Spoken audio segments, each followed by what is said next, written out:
욥기 19장입니다. 욥기 19장 구약성경 778페이지입니다. 한 절씩 교독하면서 봅시다. 욥이 대답하여 이르되 내가 내 마음을 괴롭히며 말로 나를 짓밟으리를 어떻게까지 하겠느냐. 너희가 10번이나 나를 학대하고도 부끄러워 아니하는구나. 비록 내게 허물이 있다 할지라도 그 허물이 내게만 있느냐. 너희가 참으로 나를 향하여 자만하며 내게 수치스러운 행위가 있다고 증언하려면 하려니와 하나님이 나를 억울하게 하시고 자기 그물로 나를 애워싸신 줄을 알아야 할지니라. 내가 폭행을 당한다고 부르짖으나 응답이 없고 도움을 간구하였으나 정의가 없구나. 그가 내 길을 막아 지나가지 못하게 하시고 내 앞길에 어둠을 두셨으며 나의 영광을 거두어 가시며 나의 관모를 머리에서 벗기시고 사면으로 나를 허부시니 나는 죽었구나.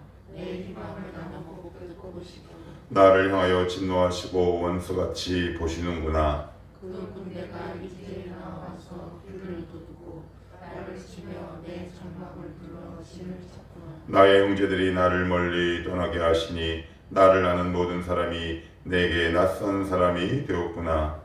내 친척은 나를 버렸으며 가까운 친구들은 나를 잊었구나. 내 집에 머물러 사는 자와 내 여종들은 나를 낯선 사람으로 여기니 내가 그들 앞에서 타국 사람이 되었구나. 내가 내 이름을 불러도 대답하지 아니하니 내 입으로 그에게 간청하여야 하겠구나. 내 아내도 내 숨결을 싫어하며 내 허리의 자식들도 나를 가련하게 여기는구나. 어린아이들 가지고 나를 없이 여기고 내가 일어나면 나를 조롱하는구나. 나의 가까운 친구들이 나를 미워하며 내가 사랑하는 사람들이 돌이켜 나의 원수가 되었구나. 내 피부와 살이 꽤 붙었고 남은 것은 겨우 잇몸뿐이로구나. 나의 친구야, 너희는 나를 불쌍히 여겨다오. 나를 불쌍히 여겨다오. 하나님의 손이 나를 치셨구나. 너희가 어찌하여 하나님처럼 나를 박해하느냐. 내 혈로도 부족하니 나의 말이 곧 기록되었으면 책에 쓰여졌으면 철들과 하고 영원히 그에 새겨졌으면 좋겠나.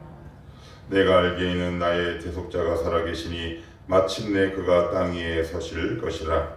내 가족이 복김을 당한 뒤에도 내가 이제 밖에서 하나님을 보리라. 내가 그를 보리니 내 눈으로 그를 보기를 낯선 사람처럼 하지 않을 것이라. 내 마음이 초조하구나.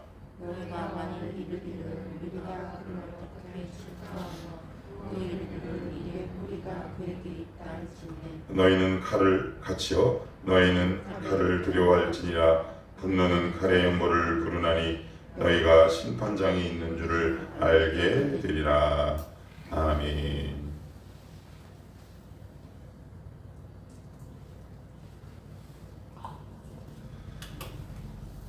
욥의 마음이 다 묻어나는 구구절절한 심정이 느껴지시는지요? 읍소했다가 세연했다가 소리쳤다가 그가 할 수 있는 모든 행동은 다 하는데 이게 이제 고난이 끝나지 않죠. 어제 내용을 잠깐 정리하면 친구들이 찾아오죠. 어떤 의도로 찾아왔을까요? 살리려고, 죽이려고. 살리려고. 의도는 아예 처음부터 친구인데 죽어라 했겠어요. 그 소식을 들은 세 친구가 불이 나게 달려온 거죠. 친구니까. 그런데 이렇게 싹 상황을 보니까 좋은 의도를 가지고 오긴 왔지만 욥의 상황을 보니까 자기들의 지식과 경험에 비추어 볼 때 악한 것처럼 보이는 거죠. 그래서 그를 돌이키게 하려고 선한 말을 막 하는데 그들이 말을 하면 할수록 욥의 상처는 더 깊어가요. 이게 되게 중요해요. 나는 선한 의도로 했는데 근데 받는 사람이 아프다며. 받는 사람이 그것을 수용하지 못한다며. 근데 욥은 아예 그 차원을 떠나서 그들의 접근과 보는 시야가 완전히 틀렸죠. 그러니까 그들은 왜 이렇게 계속 두 번에 걸쳐서 반복하냐면 원인과 이유를 알려주겠다는 거예요. 그런데 살아보니까요, 이유와 원인을 몰라서 못 사는 게 아니고요, 살아낼 힘이 없어서 못 살아요. 머리형의 인간들이 있습니다. 저와 같이. 하나님 이유와 원인을 알게 해주시옵소서. 근데 하나님이 알게 해주시잖아요. 여러분 그러지 안 살아요. 못 살아요. 그러니까 우리가 오늘도 기도해야 될 건 뭐냐면 오늘 살아갈, 오늘 버텨낼, 오늘 승리할 힘을 주시옵소서. 이것이 우선시 되어야 하거든요. 우리가 답을 모르나요? 답을 다 알아요. 교회에 물을 좀 먹은 사람이라면 거의 다 압니다. 그런데 그렇게 살아갈 능력이 없는데, 살아갈 힘이 없는데, 여러분 왜 기도하시나요? 몰라서 기도하시나요? 아니요. 우리가 알고 있는 이 작은 말씀 몇 조각만으로도 우리는 이미 충분히 알 수 있는 사람들인데 그 말씀을 지켜낼 힘과 버텨낼 능력이 우리 가운데 없는 거예요. 그런데 지금 친구들은 뭘 알려주겠다고요? 이유와 원인을 알려주겠다. 네가 왜 이렇게 되는지 이유와 원인을 알려주겠다라고 계속 얘기하니까 선한 의도로 접근했지만 그들의 말이 반복되면 반복될수록 오히려 욥의 상처는 더 깊게 파지게 되는 거죠. 그래서 누군가를 만약에 우리가 위로하거나 세우려고 할 때는 우리가 정말 조심해야 될 게 뭐냐면 야, 나 선한 의도로 한 말이야. 그런데 이미 마음에 조각나고 파열음이 나고 깨지고 상처가 깊은 사람에게 어떤 사람의 선한 의도조차 받아들일 수 없는 마음의 여유가 없다라는 것이 문제죠. 어떤 말이든 수용할 수 없어요. 예를 들어보면 우리가 이렇게 상처가 나면 그 위에 이제 밴드 같은 거를 이렇게 붙이는데 밴드를 이렇게 안 붙이면 보통은 이렇게 지나가다가 어떤 물건이 이렇게 닿을 수도 있잖아요. 근데 정상적인 피부면 아프질 않아요. 근데 이 피부결이 벗겨지면 살짝 나도 아프죠. 왜요? 그 사람은 지금 상처가 깊은 것, 죄가 됐든 하나님은 하나님의 고난이 됐든. 그래서 우리가 말씀을 들을 때도 살아갈 때도 하나님 원인 하다가 인생을 소비하는 사람이 있고 아, 오늘도 살아갈 힘이 나에게 필요하구나 라고 방향을 틀어서 힘을 주시옵소서 이렇게 기도하는 사람이 있습니다. 여러분들이 후자의 성도가 되기를 축복합니다. 하나님 오늘도 살아갈, 올 1년도 살아갈 힘을 나에게 주시옵소서. 웬만하면 다 합니다. 다 합니다. 모르지 않는다. 단 그 알고 있는 지식과 말씀을 적용하고 사랑하고 순종할 힘이 없을 뿐이다. 그래서 오늘도 여러분들이 말씀을 들을 때 하나님 힘을 얻고 돌아가게 하옵소서. 이런 힘을 받고 이제 돌아갔으면 좋겠는데요. 그런데 이제 이런 친구들이 막 이렇게 계속 공격하니까 19절 또 욥이 이렇게 또 하소연을 합니다. 2절에 보시면 너희가 내 마음을 괴롭히며 말로 나를 짓부수기를 어느 때까지 하겠느냐. 그러니까 욥이 가장 큰 고통이 뭘까요? 욥이 가장 속상한 게 뭘까요? 그러니까 왜 이렇게 마음이 이겨지고 짓부서지는 걸까요? 물론 육체적인 고통, 뒷부분에 나오는 친인척 지인들의 떠남, 자식들의 죽음도 말할 수 없는 고통이지만 그것보다 욥에게 더 큰 고통은 뭐냐면 나를 바라보는 그들의 시선이라는 거예요. 아, 너 저주받았구나. 죄인이구나.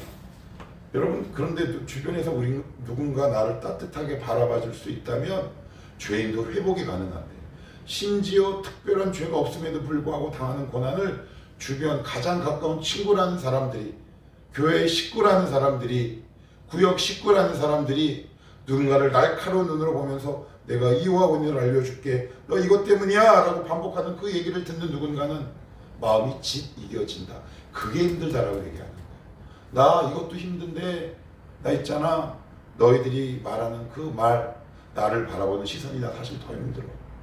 나 그러지 않아도 죽을 것 같아 라는 말 아니겠습니까? 우리의 말이 누구의 마음을 짓부술 수 있다. 욥이 가장 힘들어하는 부분은 뭐다? 고난도 고난이지만 그 고난을 당하고 있는 자기 자신을 바라보는 주변인들과 친구들의 시선과 평가가 욥을 죽이게 한다. 그런데 우리도 그럴 수 있어요. 왜요? 인간은 율법주의 특징이 있기 때문에 그래요. 인과 응보, 인과 율이 있단 말이에요. 야, 원인이 없는데 어떻게 인풋이 없는데 어떻게 아웃풋이 나오냐? 에이, 너 뭔가 분명히 이유가 있을 거야. 이제 이렇게 따지고 들면 이제 그 말에 남을 사람이 없어요. 죄인 아닌 사람이 누가 있어요? 여러분, 한 번도 죄를 안 지은 사람이 있나요? 없어요.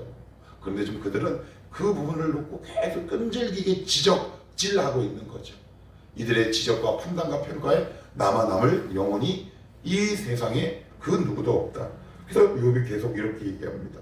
너희가 내 마음을 괴롭히며 말로 나를 짓부수기를 어느 때까지 하겠느냐. 3절입니다. 너희가 10번이나 나를 학대하고도 부끄러워 아니하는구나. 그래요. 그래서 학대라는 표현이 나옵니다. 학대라는 표현. 이게 무슨 말일까요? 새 친구들의 말이 점점 약해진다, 아니면 강해지고 심해진다? 강해지고 거칠고 심해지는 거예요. 왜요? 아니라고 하니까. 나는 새 친구들은 분명히 야, 너 문제 이것 때문이야 라고 하는데 욥이 자꾸 부인하고 거부하니까 말하는 사람의 입장에서 말의 강도가 더 세지는 거죠. 거칠고 공격적이게 되는 거죠. 근데 그 모습을 보고 욥은 뭐라고 얘기하냐면 학대라는 표현을 써요. 굉장히 공격적인 표현입니다. 나의 말이, 나의 시선과 판단과 평가가 누군가가 느끼기에는 학대처럼 느낄 수 있다. 이게 되게 중요한 것 같아요. 난 아무것도 안 했는데. 그런데 사람은 참 상대적이라 여러분 그런 경우 있잖아요. 아, 저 사람이 나를 안 좋아하는 것 같아. 아, 저 사람이 나를 좋아하는 것 같아. 특별히 말을 많이 안 해봐도 알 수 있는 경우가 있어요, 없어요? 있지요. 왜요? 사람은 영하거든요. 영한 존재거든요. 영의 존재거든요. 근데 공기의 흐름과 그 지나가는 툭 던지는 가벼운 말 한마디 속에 상대방을 생각하는 나의 마음이 녹아있고 묻어져 있기 마련이거든요. 금방금방 안단 말이에요. 그런데 욥은 그 범위를 떠나서 그들이 날카로운 눈빛, 시선, 판단, 평가, 그 위에 거친 말까지 더해지니 욥의 입장에서는 새 친구들이 하는 말이 이어질수록 무엇처럼 느껴진다? 학대처럼 느껴진다. 그래서 혹시 내가 누군가에게 선한 의도로 한 말이 학대가 되지는 않는가? 이 말을 저 사람이 받을 수 있는가? 그런데 사람이라 답답하거든. 그러다 보면 거칠어진다. 지금 욥은 그 상황을 얘기하고 있어요. 자, 그러면 그 욥이 당하고 있는 상처의 내용에 대해서 4절, 5절 이렇게 얘기하고 항변을 해요. 제가 한번 읽어볼게요. 비록 내게 허물이 있다 할지라도 그 허물이 내게만 있느냐. 너희가 참으로 나를 향하여 자만하며 내게 수치스러운 행위가 있다고 증언하려면 하려니와. 그러니까 욥이 제가 앞에서도 말씀드린 것처럼 정말 괴롭고 화가 나고 상처가 되는 말은 뭐냐면 비록 내게 허물이 있다 할지라도 그 허물이 뭐라고요? 내게만 있겠느냐. 너희는 하나님 앞에서 깨끗하겠느냐. 근데 어떻게 나만 갖고 뭐라 그러냐. 이 세상에 원죄가 없는 사람이 누구냐. 그런데 그것을 보고 나를 이렇게 정죄하면 너희는 거기서 열애냐? 왜 나를 그렇게 판단하고 평가하느냐. 그러면서 5절에 너희가 참으로 나를 향하여 뭐라고요? 자만하며. 이게 무슨 말일까요? 자만한다. 나는 너보다 신앙이 좋아 라는 뜻이에요. 높은 곳에 누구를 이렇게 탁 바라보면서 있잖아. 이런 거지요. 이건 굉장히 무섭죠. 특별히 어떨 때 이런 경우가 있을까요? 좀 배운 분, 그리고 기도를 좀 했다라는 사람일수록 이런 함정에 빠지기가 참 쉬워요. 아예 안 하면 여러분 새 친구들 쭉 보지만 되게 고급진 단어를 사용하고 고상한 단어를 사용해. 이게 무슨 얘기예요? 가방끈이 좀 있고 종교적 지식이 있는 사람이에요. 근데 아예 모르면 겸손하기라도 하시요. 근데 새 친구들은 그동안 자기가 배우고 익혔고 습득했던 종교적 지식과 용어와 단어를 사용해서 욥의 우위에 딱 쓰는 거예요. 야, 너 내 말 잘 들어. 근데 그것이 욥에게 너무 큰 상처가 된다는 거예요. 아니라고 계속 얘기하는 거예요. 그거 아니다. 자, 그러면 마지막 여러분 이제 우리도 이런 상황이 될 수 있어요. 그러면 어떡할까요? 빠져나올 수 없는 올무와 같은 큰 깊은 고난 속에 탁 빠지고 누군가의 관계가 어그러져 버리고 누군가 나를 계속 상처를 줄 때 그럼 나는 어떻게 하면 좋겠냐고요. 어떻게 하면. 그 다음으로 욥이 6절에 이렇게 얘기합니다. 6절은 같이 한번 읽어봅시다. 시작. 하나님이 나를 억울하게 하시고 자기 그물로 나를 에워싸신 줄을 알아야 할지니라. 그래요. 자, 이게 무슨 말일까요? 이게 무슨 말일까요? 하나님이 나를 억울하게 하셨다. 그러니까 나는 하나님 앞에 너무 억울해. 뭐 그런 의미도 있지만 이게 지금 누구랑 대화하다가 시선을 하나님께 돌린 거예요. 친구, 사람과 막 이렇게 언쟁을 하다가 욥이 그 시선을 어디로 이렇게 돌리냐면 하나님께 돌려요. 자, 무슨 말인지 우리 한번 예문을 하나만 찾아보고 오늘 아침 기도의 설교를 마칠게요. 창세기 45장으로 갑시다. 창세기 45장. 창세기 45장 한번 갑니다.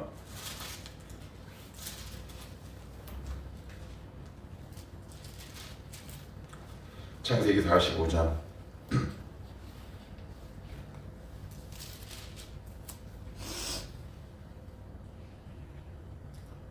45장 5절, 6절, 7절, 8절입니다.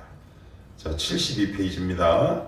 자, 창세기 45장 5, 6, 7, 8 시작. 당신들이 나를 이곳에 팔았다고 해서 근심하지 마소서. 한탄하지 마소서.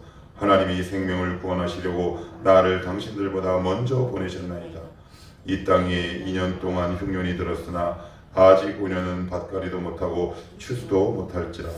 하나님이 큰 구원으로 당신들의 생명을 보존하고 당신들의 우선을 세상에서 뜨시려고 나를 당신들보다 먼저 보내셨나니. 그래요.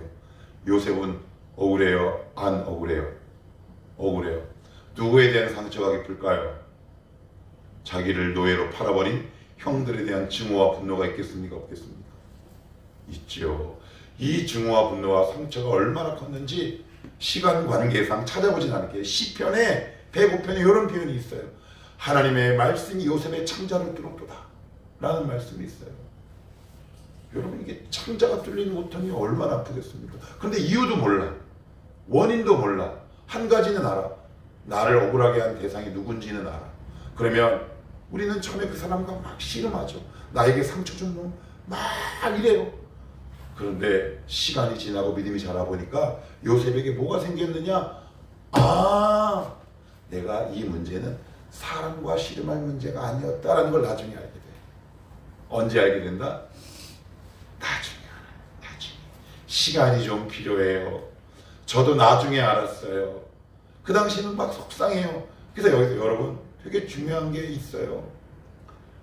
사람과의 싸움이 길어지면 길어질수록 소모전이 계속된다. 나에게 준 상처, 나에게 아픔을 준 사람, 혈육, 친척, 부모, 아내, 뭐 다양하죠. 그런데 그 사람과 내가 씨름하게 되면 어떻게 될까요? 어떻게 돼요? 상처만 깊어져요. 그럼 이 상처를 빨리 회복할 수 있는 방법이 뭐냐? 이제 하나님의 눈으로 이 문제를 바라보는 거죠. 이게 잘 안 바라봐져요. 이렇게 보게 안 돼요. 왜요? 우리 마음에는 앙심이 있거든요. 복수하고 싶은 마음이 있어요. 이기고 싶은 욕구가 있단 말이에요. 거기서 막 몸부림쳐요. 그런데 그 몸부림이 끝날 즈음에 나중에 여러분 막 하다 보면 어떻게 돼요? 애들이 막 울다가 한 30분이고 1시간이 막 울잖아요. 그럼 어떻게 돼요? 부모가 와서 뭐라 그래요? 아, 이제 다 울었어? 그러고 나서 손을 잡고 이렇게 얘기하죠. 신성아, 이거 지금은 힘들지만 나중에 도움이 될 거야? 라든가, 사실은 아빠가, 엄마가 너를 이래서 혼냈어. 엄마 아빠는 똑바로 보고 그러니 잘해. 이렇게 훈육하잖아요. 요셉도 얼마나 울었겠어요. 막 괴로워요. 막 이러고. 그런데 그 울음이 끝나고 생각이 가동되고 이성이 작용하고 말씀이 들어오니까 나중에 어떻게 귀결되고 마무리된다? 아, 이건 누가 하셨다? 하나님으로부터 왔구나라는 걸 알게 되고 시선을 사람에게로부터 하나님께로 옮겨가게 돼요. 지금 욥이 그 작업을 천천히 하고 있는 거란 말이에요. 내가 너희들이랑 말해봤자 무슨 답이 나겠느냐? 이 모든 배후에는 하나님의 역사가 있었음을 나는 아노라. 그 이유와 원인은 나도 모르지만 나는 이제 하나님과 난 씨름하고 싶다. 지금 그 말을 하고 있는 거예요. 그래서 저 뒤에도 여러분 나중에 한번 집에 가서 읽어보세요. 하나님 저 좀 불쌍히 여겨달라고 그렇게 얘기합니다. 최근에 여러분들의 마음을 아프게 한 사람이 있을 수 있죠. 억울한 상황이 있습니다. 만약에 오늘 말씀을 듣고 뭔가 여러분 마음 가운데 온다면 이렇게 기도하십시오. 하나님, 원인과 이유를 분석하기 전에 저 사람과의 관계를 이겨낼 수 있는 힘을 나에게 먼저 주시옵소서. 그리고 나서 하나님의 시선으로 이 문제를, 이 사람을 바라볼 수 있는 넓은 시야와 시선의 소유자가 되게 하옵소서. 지금 욥은 그 작업을 하고 있는 것이다. 이제 이 과정을 통해서 우리의 믿음이 넓어지죠. 넓어집니다. 깊어지고 높아지고 점점점 넓어져요. 믿음이 언제 넓어지냐면 평안하면 절대 안 넓어집니다. 의심이 생기고 갈등 구조가 일어나고 하나님을 향한 원망도 내뱉어보고 이해되지 않는 일 속에서 갈등되고는 모든 일련의 과정 속에 우리의 믿음이 확장된다. 그러니 걱정 마시고 그 길 계속 가시라. 기도합시다. 하나님,